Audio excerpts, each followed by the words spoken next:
Today on CityCast Philly, every city has its unspoken rules. Whether you lived in North your whole life or you just moved into No Libs, there might be some things you just don't know. I'm here with some friends to talk through essential rules to life in Philly. It's Thursday, September 12th. I'm Trinina Marie, and here's what Philly's talking about.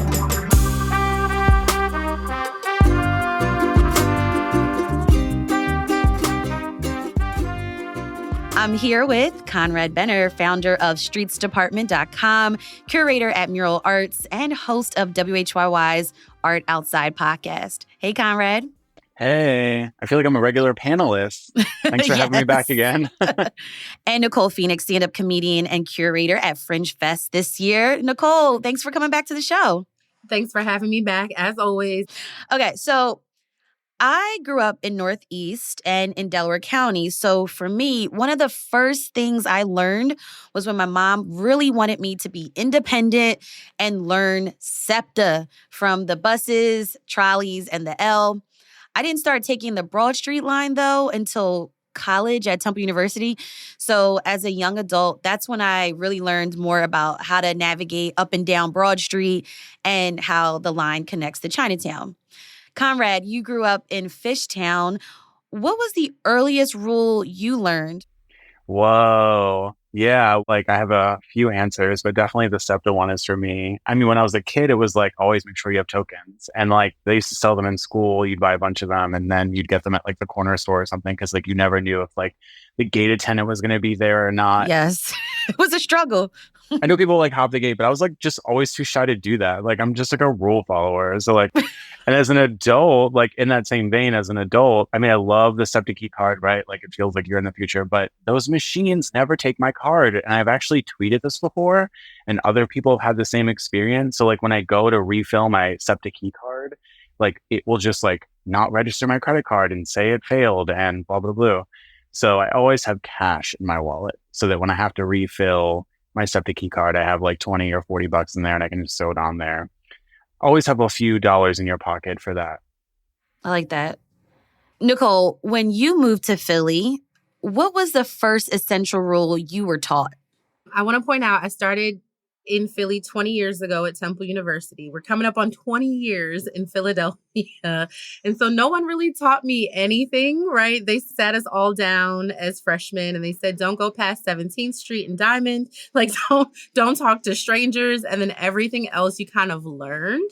So I would say the very first thing I learned, if you're a transplant, is that you do need to mix with the locals. You need to say hello. You kind of need to, be Philly friendly, which is literally just saying, how you doing? That's it. That's all you have to do. There's nothing crazy. Just a little how you doing goes a long way in Philadelphia. And I learned that a long time ago. Start saying hi to your neighbors, start saying hi to folks you see on a regular basis. Before you know it, you have friends and people who won't let your packages get stolen. That's how my dad always would decide if he liked the new neighbors or not. Because he sat on the stoop. He would sit up there with the dogs or just by himself. And if you didn't say hi to him, this man grew up there. He spent his whole life there. He was there for 65 years. So just say hi. That's all you need. That's how you do it. Yeah, it's kind of rude if you don't announce yourself or say hello to everyone when you step into a place. Yeah. Yeah. And if you're new on the block and you don't say hi to your neighbors, good luck with trash day, with parking during the winter, with just all the little neighborly things. No one saw anything. If you don't say hi to your neighbors, no one saw anything, even if they were out on the corner all day long. Conrad, give us another rule that you have. Okay. So as a frequent walker, my job kind of is walking. I just walk around and photograph stuff. You got to know where the restrooms are and what restroom etiquette is in this city. I feel you can go to a coffee shop, maybe buy a coffee, but if you're also just trying not to spend money, you have to know which restaurants will look the other way if you go right to the bathroom. If you go to Park and Rittenhouse, especially now that Barnes & Noble is closed, if you just walk in there with a little bit of confidence, you can go to the bathroom. Know where the quote unquote public restrooms are. And I'm glad the city is investing in public restrooms. They just put a new one up. It's called the Philly Flush. Philly Flush, yes. And I just traveled for the first time internationally and saw some of the public toilets in Europe. They're all paid, which surprised me, but you pay 20 cents to use a toilet there, but they're everywhere, But yeah, if you're moving around, especially if you have kids, I was a reporter for WHOY for a minute before I started the podcast with them. And I interviewed a lot of people about restrooms in Philly for a piece for them. And something I never thought about is people with families, like young kids always have to go to the bathroom. So just have to have a map in your head of where they're at. Yes, that's a good rule. Nicole, you've got something similar and it involves walking too, right? Mine is wear good walking shoes. I don't care if you drive, if you're taking a lift, if you're on SEPTA, you're probably going to have to walk like maybe a block or two, and that's okay. So I always suggest, like, unless you are literally going out on the town and you're all like dolled up to the nines, wear a good, decent pair of walking shoes, and you will see so much more of this city than if you're on the bus or if you're underground or if you're kind of like on your phone driving around in a car. I'm a huge proponent of walking in Philly. You will see so many cool things, but make sure you take care of your feet because the sidewalks are, some of them like pre-colonial, like they're those cobblestones will get you. So just wear some comfy shoes, and be okay with walking a couple blocks. You might discover something new. You might see something cool, and just understand that's kind of part of the whole experience of living in this city. And we're always named like one of the most walkable cities in the country. So yeah, like use it. Yeah. Okay. I've got another essential rule, and that is to come up with an education plan for your family. And this is what I mean by this. When you are pregnant or early in that child rearing stages, research as soon as you can where your child or children will go to school. The earlier you start to understand the various education options available in the city, the better. There are tons of resources out there. You can check out chalkbeat.org. You can ask other families, other people in your neighborhood, at your church to get insights. This was one of those things living in Philly that I had panic attacks over. I'm trying to figure out what to do with one kid, what to do with the other kid, go into 2 different schools. It was just like a nightmare. And so come up with an education plan early.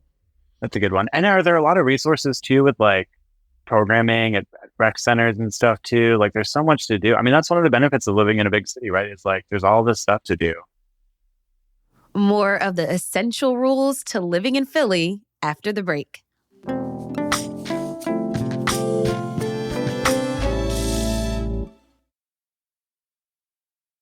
All right, let's get back into our list of essential rules or life hacks for living in Philly. Nicole, you're up. Okay. So this one is very obvious, but I had to put it on. It's number 1 on my list, which is have a good appetite.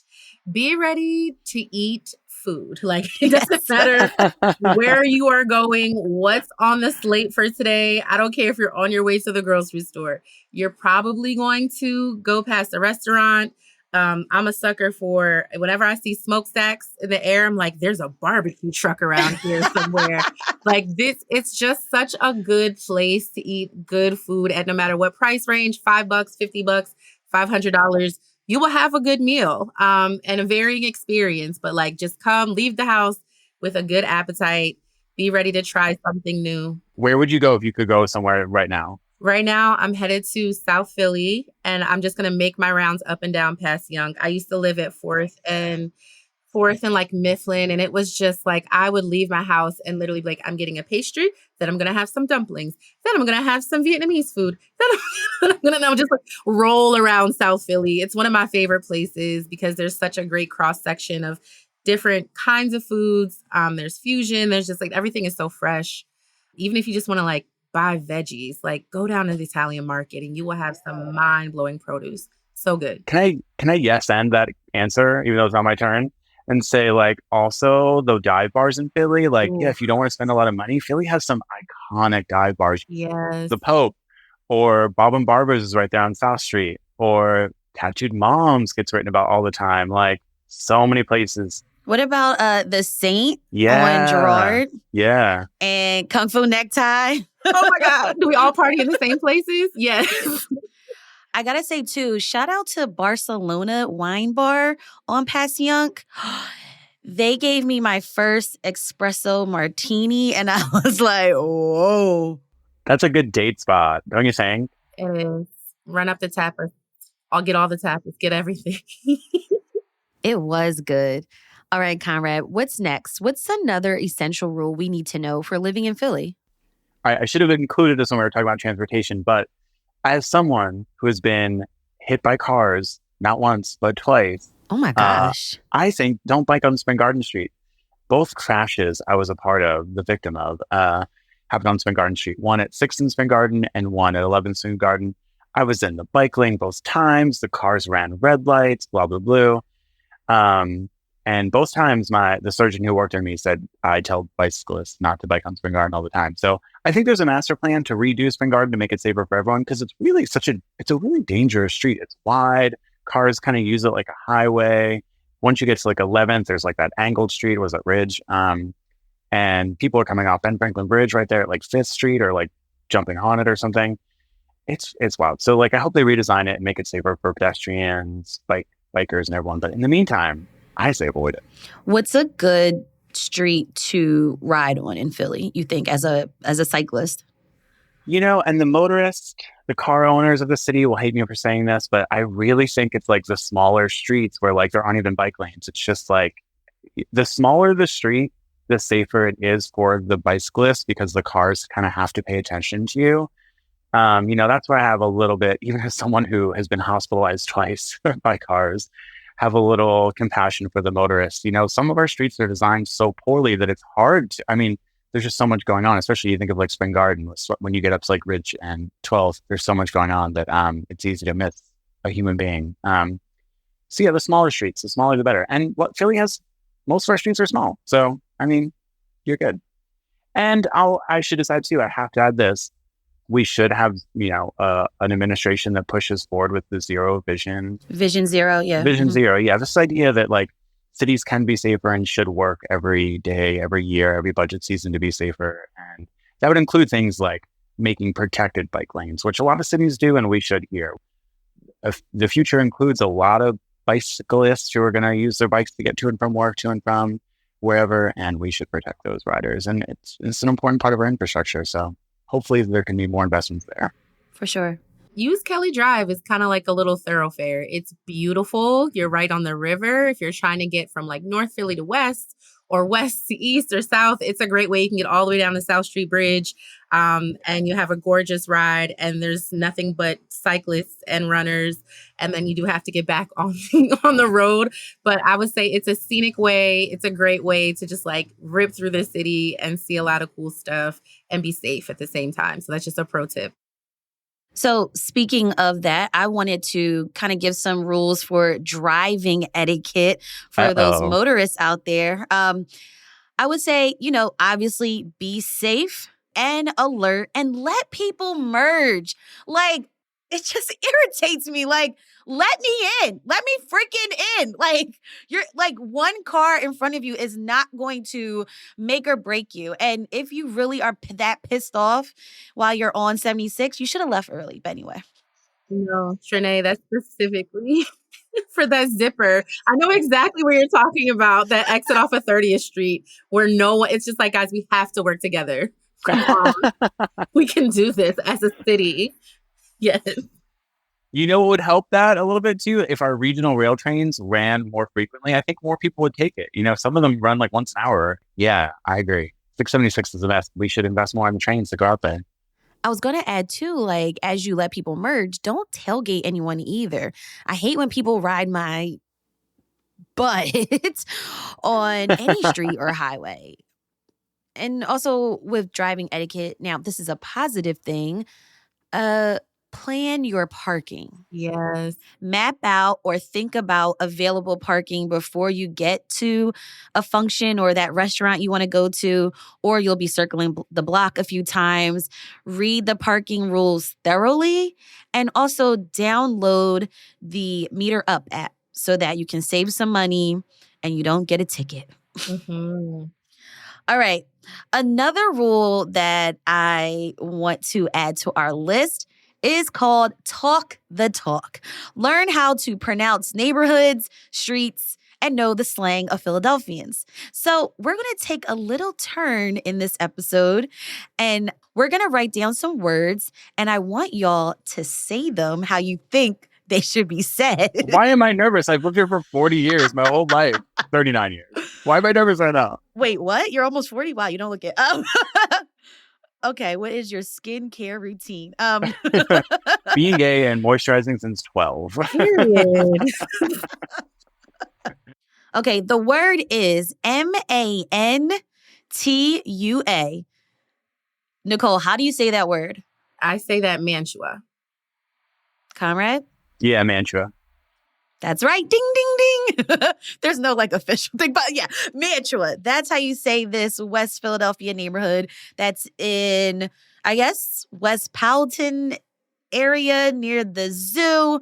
I've heard some different pronunciations of this word, and I was like, oh no, no. That's Mantua. How else would you pronounce it? Mantua, I've heard.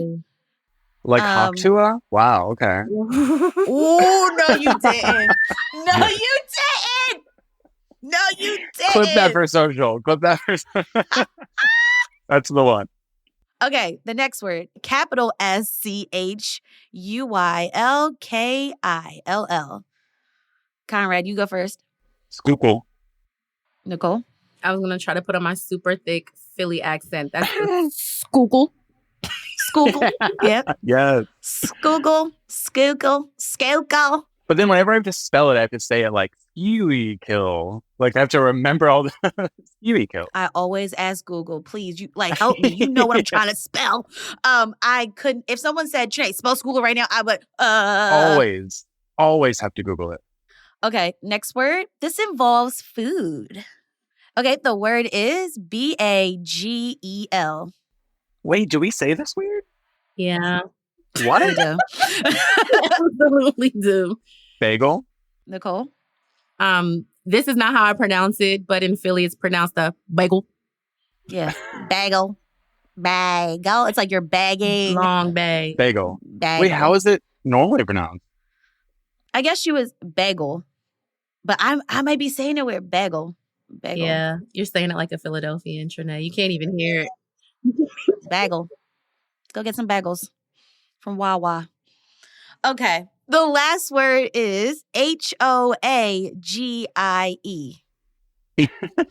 Hoagie. Hoagie. This is fun. Hoagie. Yeah, emphasis on the ho. Amen. Nicole, I hope this is good content for you for your next stand-up. Me too. Well, the thing is, I think the Philadelphia accent is the most elusive. Like, I'm not the queen of accents or anything, but I'm like, I've known these people for 20 years. Like, I've been here for so long, and it's very hard to I can mimic it, but I cannot impersonate a Philadelphian.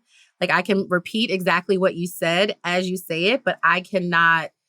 It's just hard for me. It is hard, but there are some things that are sneaking in, like John, like obviously it's just a part of the vernacular. I resisted for a long time, but it's in the air now. It's in me. I can't not.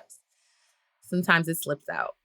I mean, language is always changing too. I always think like, right, when I was growing up in Fishtown, most people would call Susquehanna Susky, like the street Susquehanna Susky. Like, yes, I still do. I'm like, I wonder if the new people who live there call it that. But yeah, okay, good. I think we all still do. Susky. Yeah, similar to, I guess, like, do you say Northern Liberties or do you say no libs? I probably always say no libs. I think I use it both ways. Okay, moving on. Kyra, what's next on your list? Okay, so this is where Philly's a huge city and a small city. Get to know your city council person. It's really easy to do here. And they are really important people that can connect you to services, that can connect you to understanding how power and money moves through the city.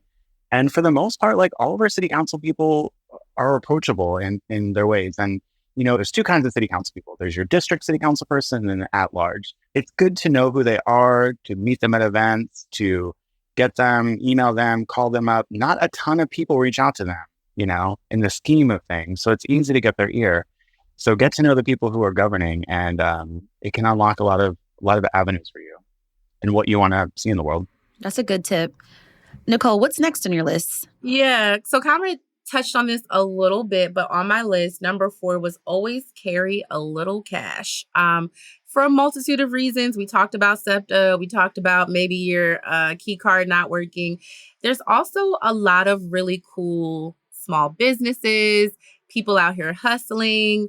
I always keep a couple bucks for someone. Someone's going to ask you for change. Someone's going to ask you for money. So I call it my tithes, my 10%. I just pull out cash, and whoever gets this first $5, boom, like we're done, right? But there's just so many reasons to carry cash in this city.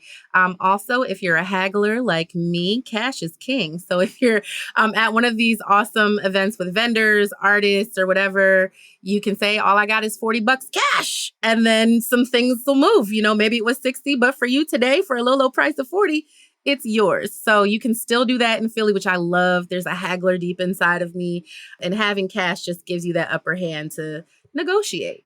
And also tip in cash. People love it and appreciate it. So just carry a little cash on you. It never hurt. It can only improve a situation.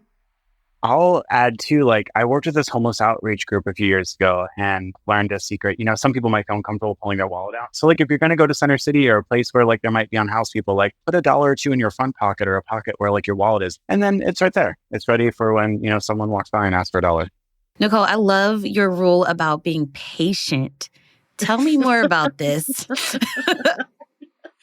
So as big as a city as Philadelphia is, there's a lot of bureaucracy behind a lot of stuff. You want to throw a block party. You want to have a little event. Anything you need, the city of Philadelphia might have to sign off on it. You might have to submit an application. You're probably going to wait in line for things. The train might not come when you want it to. It's all part of the city experience. So just having patience and taking your time. I know everyone's in such a big rush, but I'm going to say it again. Look around when you're walking through Center City. Look up. There's beautiful architecture. Just be a little patient with yourself. You can't rush yourself through traffic. You can't rush the train. There's so many things in the city you just cannot rush. So if you just understand that at some point in your journey, you might get a little hemmed up, just be patient with yourself. Be patient with others. And Nicole, the lookup thing you said is so true too. I'm surprised that so many Philadelphians don't know this. Even people who I'd expect might know. But we're the only World Heritage City in the country. Our architecture is notably important, in part because we've just kept a lot of our architecture for a bunch of reasons we don't have to go into. But we have a lot of old, new. We have a good mix of architecture. So there's that reason. But also we're the mural capital of the world. We have thousands of murals and works of public art, and it's throughout the city too, right? We don't have a designated mural area exists in some cities. It's everywhere. So, yeah. Conrad, you've got a rule about, again, supporting our city's art scene. So Philadelphia, we're known for our museums, the PMA, the Barnes. If you're here for a day or two, you might only hit up those spots on the Parkway and stuff. But we also have a bunch of great independent galleries. So do some research, but they're kind of in every neighborhood. There's a lot in Old City if you happen to be in Center City, if you're only here for a couple of days. But we have so many incredible independent galleries that are showing some incredible artists from the area and from around the country, and you will be surprised and delighted. So I'm going to round out our list with this rule, and it's simple, I think. Read and support local journalism. There are so many newsletters and news sites that keep you updated on the latest news and happenings in Philly. Get educated, get involved, stay connected with Philly through local journalism. And I wanted to add, too, a great resource if you want to learn more about Philly's historical architecture. Check out Hidden City Philadelphia, which is a news outlet dedicated to the preservation of old Philadelphia. Yeah, I love that blog. All right, Conrad and Nicole, thank you so much for creating this list of essential rules for living in Philly with me. Thank you so much, Trinae. This was a blast, and it's fun to think about the city in this way. Thanks for having me. This was so fun. And even though my list was simple, I think we put together a solid list. Oh, no, it was good. It was some good points. Now I'm hungry. I want to go to Pass and Gavin and get some food.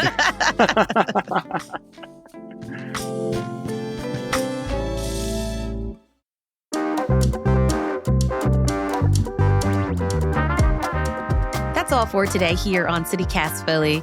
Our producers are Abby Fritz, Lizzie Goldsmith, and Zoe Culkin. Our Hey Philly newsletter editors are Asha Prihar and Adrian Gonzalez. And our host is me, Trenae Nuri. Music is by Philly's own Interminable, with additional music from All the Kimonos. If you enjoyed this episode about the essential rules to living in Philly, tell a friend who's new to the city and tell us what your essential rules are. Also, rate the show, leave us a review, and subscribe to our morning newsletter, Hey Philly. We'll be back Monday morning with more news from around the city. Have a great weekend and be safe, y'all. Bye.